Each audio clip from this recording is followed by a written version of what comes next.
میرے عزیز بھائیوں اور بہنوں، آج ہم ایک ایسے عمل کا ذکر کرنے جا رہے ہیں جو ہماری زندگی کے ہر چھوٹے بڑے فیصلے میں روشنی کا چراغ بن سکتا ہے۔ ہاں، یہ ہے نماز استخارہ۔ لیکن افسوس، آج اس کے بارے میں لوگوں میں بہت سی غلط فہمیاں پھیلی ہوئی ہے۔ کچھ لوگ سمجھتے ہیں کہ یہ صرف شادی کے لیے ہے، کچھ سمجھتے ہیں کہ بس کوئی خواب آئے گا تو جواب مل جائے گا، جبکہ حقیقت یہ ہے کہ استخارہ اللہ سے خیر طلب کرنے اور اللہ سے مشورہ لینے کا ایک خاص عمل ہے۔ میرے عزیز بھائیوں، استخارے کا مطلب کیا ہے؟ استخارہ عربی کا لفظ ہے جس کا مطلب ہے اللہ سے بھلائی مانگنا۔ یعنی ہم اپنے رب سے دعا کرتے ہیں کہ یا اللہ، اگر یہ کام میرے لیے دین و دنیا اور آخرت کے لیے بہتر ہے تو اسے میرے لیے آسان کر دے اور میرے نصیب میں لکھ دے، اور اگر برا ہے تو اسے مجھ سے دور کر دے۔ حضرت جابر بن عبداللہ رضی اللہ عنہ فرماتے ہیں کہ رسول اکرم صلی اللہ علیہ وسلم ہر معاملے میں استخارہ سکھاتے تھے، جیسے قرآن کی کوئی سورت سکھائی جاتی ہے۔ میرے عزیز بھائیوں اور بہنوں، استخارہ کب کرنا چاہیے؟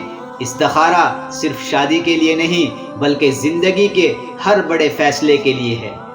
مثلا نیا کاروبار شروع کرنا ہے، مکان خریدنا ہے یا بیچنا ہے یا کرائے پر لینا ہے، کسی جگہ کا سفر کا ارادہ ہے، تعلیم میں مضمون کا انتخاب، سبجیکٹ کا انتخاب، یا پھر شریک حیات کا انتخاب۔ جب بھی آپ دو راستوں میں فیصلہ نہ کر سکے تو استخارہ کریں۔ میرے عزیز بھائی اور بہنوں، استخارے کا طریقہ کیا ہے؟ سب سے پہلے نیت کرے کہ میں سنت کے مطابق استخارے کی نماز پڑھ رہا ہوں۔ باوضو ہو کر 2 رکعت نفل نماز پڑھے، فرض نماز کے علاوہ۔ پہلی رکعت میں سورہ فاتحہ کے بعد سورہ کافرون پڑھے، قل یا ایھا الکافرون لا اعبد ما تعبدون ولا انتم عابدون ما اعبد ولا انا عابد ما عبدتم ولا انتم عابدون ما اعبد لکم دینکم ولی دین۔ دوسری رکعت میں سورہ فاتحہ کے بعد سورہ اخلاص پڑھنا بہتر ہے۔ قل هو اللہ احد اللہ الصمد لم یلد ولم یولد ولم یکن لہ کفوا احد۔ نماز کے بعد استخارے کی دعا پڑھے جو حضور صلی اللہ علیہ وسلم نے سکھائی ہے، جو یہاں آپ کو اسکرین پر دکھ جائے گی۔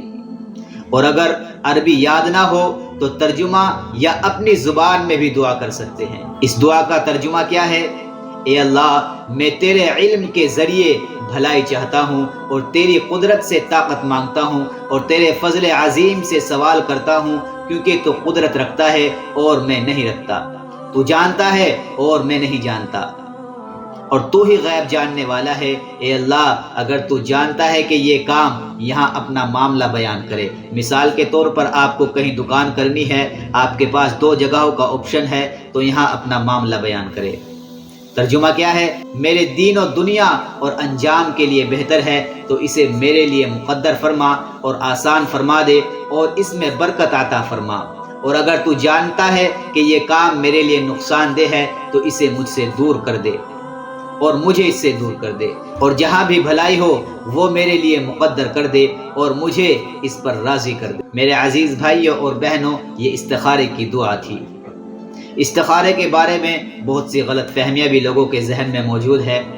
مثلا استخارے کے لیے خواب آنا ضروری ہے؟ بالکل نہیں، حدیث میں خواب کا کوئی ذکر نہیں ہے۔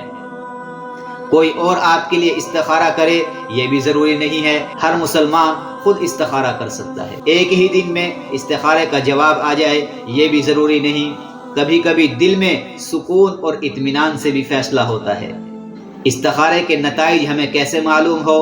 دل کا کسی ایک طرف مائل ہو جانا، راستے کا آسان ہو جانا، یا اللہ تعالیٰ خود رکاوٹ ڈال کر آپ کو اس کام سے بچا لیتا ہے۔ مثال کے طور پر ایک شخص نے کاروبار شروع کرنے کا ارادہ کیا، 7 دن استخارہ کیا، کوئی خواب نہ آیا، لیکن دل بار بار منع کر رہا تھا۔ کچھ دن بعد پتہ چلا کہ جس جگہ وہ کاروبار کرنا چاہتا تھا وہاں قانونی مسائل تھے، تو یہی اللہ تعالیٰ کا جواب ہے۔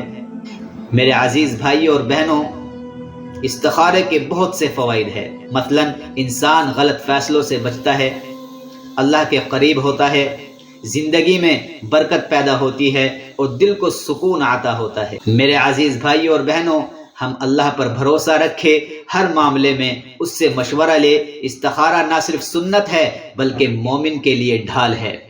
اللہ ہمیں ہر قدم پر خیر کا راستہ دکھائے، آمین ثم آمین۔